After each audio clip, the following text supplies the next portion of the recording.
بعض لوگ ایصال ثواب کے لیے دن کو خاص کرتے ہیں، جمعرات کو ہی فاتحہ دلانی ہے، ایصال ثواب کرنا ہے۔ جب بعض لوگ کہتے ہیں کہ بھئی دن خاص کرنے کی ضرورت نہیں ہے، کبھی بھی کر لیں، تو آپ اس بارے میں ہماری رہنمائی فرمائیں کہ آخر درست کیا ہے؟ ایصال ثواب کا مطلب ہے کہ بندہ کوئی نیک عمل کر کے اللہ کی بارگاہ میں یہ دعا کرے کہ اے اللہ اس عمل کا ثواب فلاں شخص کو یا فلاں افراد کو یا ساری امت کو پہنچا دے۔ تو گویا ایصال ثواب میں بنیادی طور پہ دو چیزیں ہیں، ایک نیک عمل ہے اور ایک اس کے متعلق دعا کرنی ہے۔ نہ تو نیک عمل کی کوئی قید ہے کہ کس وقت کیا جائے کس وقت نہ کیا جائے، نہ دعا کے بارے میں کوئی قید ہے کہ کس وقت دعا کی جائے کس وقت دعا نہ کی جائے۔ اللہ تعالیٰ نے بغیر کسی قید کے فرمایا وَاعْمَلُوا صَالِحًا، نیک عمل کرو، اور اس کے علاوہ قرآن پاک کی سینکڑوں آیات جس میں نیک عمل کرنے کے بارے میں فرمایا۔ دوسری طرف دعا ہے، دعا کے بارے میں فرمایا اجیب دعوت الداعی اذا دعان، میں دعا مانگنے والے کو جواب دیتا ہوں جب وہ مجھ سے دعا کرے۔ تو جب بھی بندہ دعا کرتا ہے اللہ تعالیٰ اس کی دعا سنتا ہے، اس کی دعا قبول فرماتا ہے۔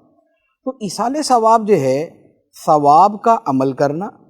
اور اس کے ثواب کو آگے کسی تک پہنچانے کی دعا کرنا ہے، اور ان دونوں چیزوں میں کوئی قید نہیں ہے سوائے اس کے کہ نیکی وہ ہو کہ جس کا اپنا زمانہ معین ہے۔ جیسے اگر حج کی نیکی ہے تو وہ حج کے دنوں میں ہی ہوگی،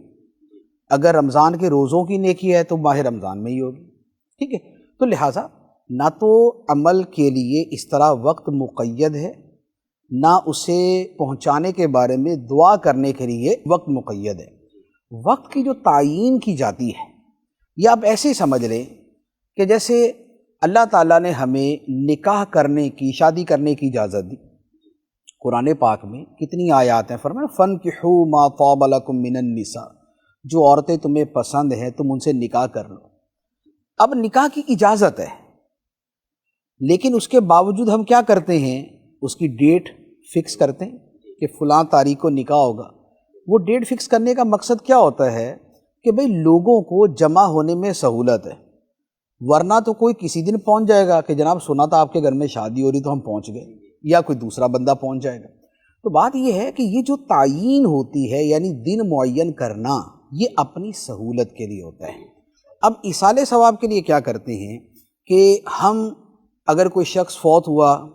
تو اس کی فوت ہونے کے اگلے دن ایصال ثواب کر دیتے ہیں، یا اس کے 10 دن گزرنے پہ ایصال ثواب کر دیتے ہیں، یا اس کے 40 دن گزرنے پہ ایصال ثواب کر دیتے ہیں۔ رشتہ داروں کو معلوم ہوتا ہے کہ بھائی فلاں فلاں دن ایصال ثواب ہونا ہے تو چلے ہم بھی جمع ہو کے دعا میں شرکت کر لیں گے۔ تو اصل مقصد یہ ہے۔ باقی یہ رہا کہ جیسے جمعرات کا دن معین کر لیا جاتا ہے کہ لوگ کرتے ہیں کہ جمعرات کو بطور خاص ذہن میں رکھتے ہیں کہ اس دن ایصال ثواب کریں۔ تو بات یہ ہے کہ یہ جو دن کی تعیین ہے ایک تو اس وجہ سے ہے کہ بھئی ہر جمعرات کا بندے کے ذہن میں ہے تو بندہ عمل بھی کر لیتا ہے، وقت معین کر لے تو آدمی کو یاد بھی رہتا ہے، ایک تو اس وجہ سے۔ دوسرا یہ ہے کہ شب جمعہ یعنی جمعرات کا دن گزرتا ہے اور جمعے کی شب آتی ہے، یہ شب جو ہے یہ بڑی برکت والی ہے، اس کے بڑے فضائل ہیں، جیسے جمعے کے دن کے فضائل ہیں، شب جمعہ کے فضائل ہیں۔ تو چونکہ یہ فضیلت والا دن ہے تو اسے بطور خاص رکھ لیا کہ یار اس دن ایصال ثواب کریں گے۔ تیسری بات یہ ہے کہ کئی احادیث ایسی ہیں جو بزرگان دین نے روایت کی ہیں کہ شب جمعہ جو روحیں ہیں وہ اپنے گھروں کو آتی ہیں اور آ کے کہتی ہیں کہ اے اہل خانہ تم ہم پہ کچھ صدقہ کرو، ہمارے لیے کچھ ثواب بھیجو۔ تو چونکہ یہ روایات بھی ہیں، اعلیٰ حضرت علی رحمہ کا اس کے اوپر ایک پورا رسالہ ہے، ایک پوری کتاب ہے، تو ان کے پیش نظر بھی جو جمعرات کا دن ہے اسے تھوڑا سا مختص کر لیا جاتا ہے، ورنہ یہ دن کا معین کرنا ایسے ہی ہے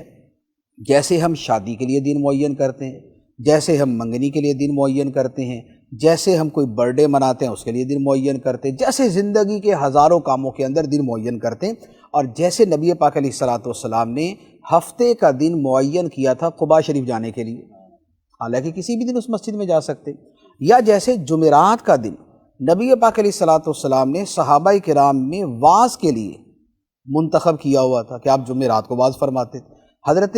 عبداللہ ابن مسعود رضی اللہ تعالیٰ عنہ نے بھی اسی دن کو مقرر کیا ہوا تھا۔ تو یہ جو دنوں کا معین کرنا یہ سہولت کے لیے ہے، شریعت کی طرف سے کوئی قید نہیں۔